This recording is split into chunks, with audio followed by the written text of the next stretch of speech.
All right, good Tuesday practice. A lot of situations, a lot of first down, second down, goal line stuff, short yardage. Pretty good day. Pretty good, solid work. Keep developing those young guys, getting them better, getting them more reps, getting to see them out there in the field is good. So, got to keep working. Have a good day. Question? I think that's right. Well, when you look at Louisville, of course, we talk so much about Lamar, but what is it about defending an offense like that where there's so many moving pieces that is important for your defense this week? Well, I mean, just eye discipline. No, it's actually more normal than it is abnormal. I mean, yeah, that's the kind of way offense is going now. I mean, all the quarterback runs, and we call them circus runs, you're reading the end, pulling the lead blocker, two lead blockers. I mean, reverse. I mean, it's just the way things are going now. But the thing is, they got good players, and they do what they do very well. That's the key to what they're doing. Jimbo, why do quarterbacks seem more comfortable playing starting earlier in their careers now? I don't know. I think they're exposed to more at earlier ages, much more, I think.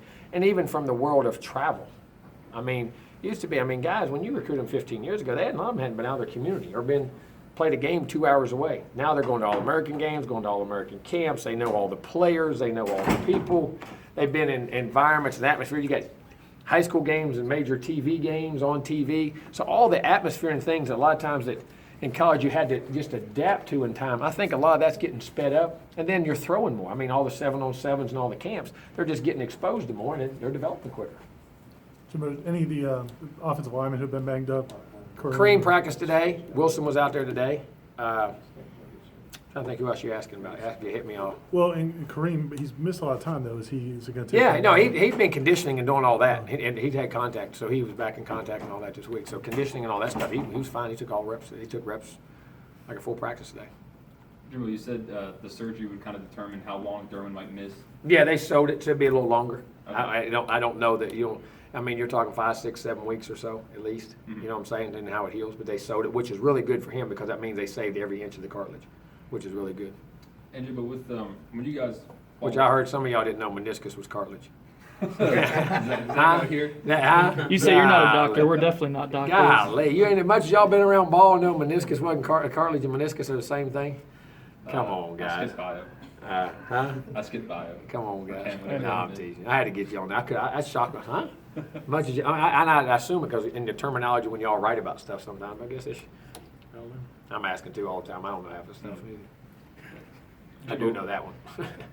Well, when you're play calling, how much in the beginning of a game, say things don't go well, how much do you want to try to stick with the whole week of planning versus having to make those kind of in-game adjustments? Well, you always stick with the whole week of planning, but how we teach conceptually in our offense, we can adapt and go to a different part of it just like that, and how we do it from a different personnel grouping. And in most of when you're in an NFL offense, you do have that ability because of how we teach conceptually. Whether we need to move the pocket, whether we need to go to quick game, we need more power run, we need more spread run. I mean, you can do it, and it's still within the same confines of what you're doing. So, I mean, you got to feel that. That's a feel that's got to go. And then also not what you want to do, what are they capable of doing? And when you have young guys sometimes that haven't been exposed to a lot, that can also hamper you in certain situations. And it can only be 1 or 2 of them. I mean, you got 9 of them, you got 1 or 2, you got to remember it's all 11. So it becomes a very delicate line to walk. What you need to do, to what you can do, to what they're doing. I mean, it's sometimes it's no fun. How much does that come at halftime, or is it more? No, you got to do it on the run. Mm-hmm. You can't do it on the run. You got to look at that sheet, tell you what to do. You got problems. A guy like Landon Dickerson, only 17 years old, is he kind of the epitome of there being no age limit on talent? No, I mean, you get a lot of those guys like that now. I mean, it's crazy. And what's more important, which is rare about an offensive lineman, his body was ready to do it. A lot of times your skill guys will be like that. A lot of times your offensive lineman, that's a hard mismatch. It's like, why it's hard for, the NFL for high school guys to go to pro football. You'll never see that in time like you do in other sports because physically they can't do it. And he's one of the few linemen that do have the size and strength to be able to play at this level, which is rare. It's even more rare for linemen to do it, in my opinion. How do you think he did in his first start? I thought he played very solid. Did a nice job in the game. And then as the game went on, you could see him just relaxing and picking it up more and more. He's going to be one heck of a player. These sort of games, you and Louisville, 2v10, of course, game day, that whole atmosphere. What do you think it does in terms of just kind of getting more eyes to the ACC? Because it seemed like with the coaching off season and everything like that, there was a lot of attention. Well, and like we said, we're playing great ball, and then they're playing great ball. We're playing, and I mean to have game day there, that says with other marquee games going on around the country that this is one of the premier conferences, and we got a very, very good conference. I mean, like I said a couple years ago, our side, we had 11, Louisville, we had the most guys drafted of any division in college football. That ACC is really good football, and I think it's really good for our league that this is happening. What are the benefits of playing such a tough schedule early? Well, you find out who you are. You find out what your problems are, and you also get in those atmospheres and environments for later on when those games, if you're fortunate enough to get through them to where they matter, to where it becomes a new normal, that you're expecting to see tons of reporters, your cameras, all that stuff. It becomes a new normal for you, so that's a very good thing. Jimbo, You kind of almost block it out to a point. Jimbo, are you surprised that you feel like you have to keep kind of talking up the ACC? You won a championship in 2013, playoff 2014, Clemson in the title last year. I just think it's something that over time it's been ingrained. It'll just take time to get it out. You know what I'm saying? I mean, I just think it's like you say, culture of a place. Sometimes a place doesn't change. The players change, but the culture doesn't change. Nothing ever changes. You know what I'm saying? The culture is now evolving and changing. Culture takes time. It just doesn't change overnight. Back to that first episode of the Showtime show, and you were talking about how hard you were on DeAndre, and kind of, when you see that, do you say, okay, I'm doing it the way I need to do it, or dial it up, dial it back? No, I mean, I do that daily. I mean, I come in sometimes and I feel bad. But then, if I got to know him too hard, then we'll talk to him. But I always explain it to him. Because, let me ask you something. What would have prepared him? How else do you prepare him for going into what he went into the other night?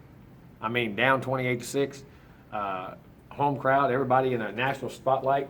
I mean, there was some grit and grind there, and it paid off on our team. And that's the only way I know to do it. I mean, but you're always trying. Yeah, you got to walk a fine line when you push guys to let them know you still love them and you're behind them.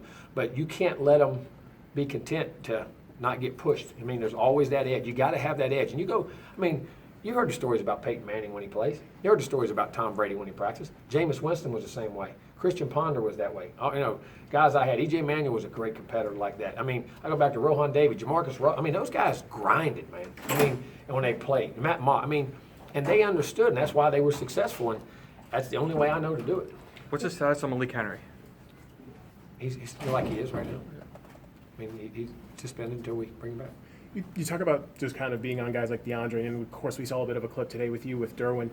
What this experience, does it give you a chance to kind of go back and look at these moments and maybe kind of take things from them, or do you even rewatch that kind of stuff? I don't right now. I mean, I live it every day, and it's kind of, if I got to go back and evaluate that, I mean, it's how I live every day, and I question myself every day. Do I do the right thing for the kids? Do I not? And, you just move on. You don't have time to go back and do that. Just make sure they understand what you're trying to do. Nate Andrews, how is he doing in Good. practice? Practice well. Seen him practice very well, and hopefully be out there playing. How do you think Travis has done the first two games? Played very solidly. I think he's had a very solid camp. I mean, he has a great camp. I think he's played real well, and I still think there's another level he's pushing himself to, which I'm not disappointed at all. I mean, he's playing really good football, and we expect him to keep getting there. Just with his connection with DeAndre, how's that been able to click so quickly? Well, I mean, I just think they work together. I mean, those guys put a lot of time in the offseason, as they did with all the receivers. I mean, those guys threw and caught continually, and people don't realize how much behind the work scenes those guys do together. With Derwin out, who's really stepping up in the secondary? Same guys. I mean, you got Nate, you got Trey Marshall, you got Marquez White. I mean, all those guys are stepping up and doing a real nice job. Is AJ filling his role? Oh, yeah, AJ's doing great. AJ's a good player. He played a lot.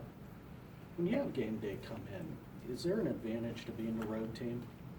Because you're not around it for 2-3 days, and I don't ever pay attention to it. It's it's normal. That's a 10th, 12th time we've had it. We had it 4 times a couple years ago in 1 year. I mean, it was the most there. I mean, I don't mean that in a bad way. I mean, if we keep doing the things we do, we'll have a lot of them. Jim, are you guys doing anything sound-wise for the road? Yeah, we will. We're doing some stuff right now, and we'll hit it really hard the next 2 days. We did some today, but we'll hit it really hard the next 2 days. All right. Thanks.